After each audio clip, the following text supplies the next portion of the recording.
நீது ஒரு interior designer.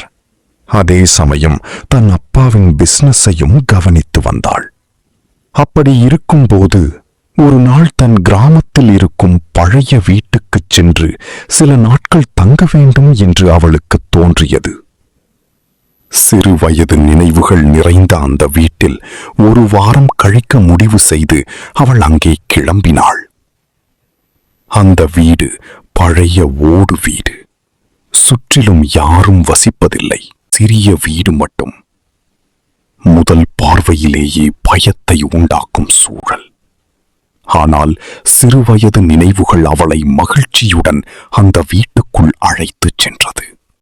வீட்டை சுத்தம் செய்து தங்கும் வகையில் தயார் செய்ய ஒரு அக்காவும் உதவிக்கு இருந்தாள். மாலையானவுடன் அவள் தன் வீட்டிற்கு திரும்பிச் செல்வாள். சாப்பிட்டு முடித்து தூங்கச் செல்லும் முன் நீது சமையலறை லைட்டை அணைத்தாள். அப்போது வெள்ளை நிறத்தில் ஒரு உருவம் அவளுக்கு தெரிந்தது. பயந்து அவள் உடனே லைட்டை போட்டாள். ஆனால் அங்கே எதுவும் இல்லை. எனக்கு தோன்றியிருக்கும் என்று மனதில் சொல்லிக்கொண்டு மீண்டும் லைட்டை அணைத்து அறைக்குள் நடந்து சென்றாள். காலை எழுந்தபோது அவள் அதிர்ச்சி அடைந்தாள். படுக்கையைச் சுற்றி தரை முழுவதும் தண்ணீர். பைப் உடைந்திருக்கும் போல என்று நினைத்து அவள் வீடு முழுவதும் பார்த்தாள். ஆனால் எங்கும் லீக் இல்லை. அவள் சித்தப்பாவை அழைத்து விஷயத்தை சொன்னாள். ஊர்க்காரரான சித்தப்பா ஒரு பிளம்பரை அனுப்பினார். அவன் எல்லாம் பார்த்துவிட்டு சொன்னான், பைப்பில் எந்த பிரச்சனையும் இல்லைமா.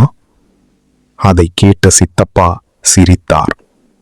பழைய வீடுதானே, எங்காவது ஈரப்பதம் இருக்கும். அவர்களும் சென்று விட்டார்கள். அன்று இரவு கிணற்றில் ஏதோ விழுந்தது போல ஒரு பெரிய சத்தம். நீது ஓடிக்கொண்டு சமையலறை கதவை திறந்து வெளியே பார்த்தாள். கிணற்றில் எதுவும் இல்லை. ஆனால் தண்ணீரில் அலைகள் இருந்தன. பயந்து அவள் உள்ளே வந்து கதவை மூடினாள்.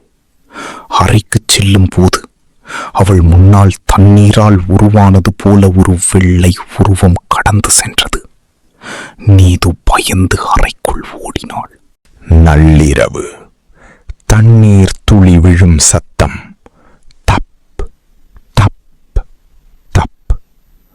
ஒரு துளி அவள் முகத்தில் விழுந்தது. மழை பெய்கிறது என்று நினைத்து அவள் திரும்பி படுத்துக் கொண்டாள். காலை அக்காவுடன் பேசிக் கொண்டிருக்கும் போது நீது சொன்னாள், நேத்து நல்ல மழை இல்லையா?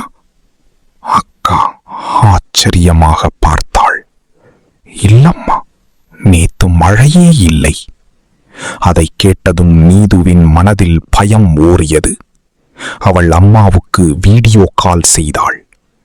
அம்மா, இங்கே சில விசித்திரமான விஷயங்கள் நடக்குது. அம்மா சிரித்துக் கொண்டு சொன்னார், எங்காவது தண்ணீர் தேங்கி இருக்கும்.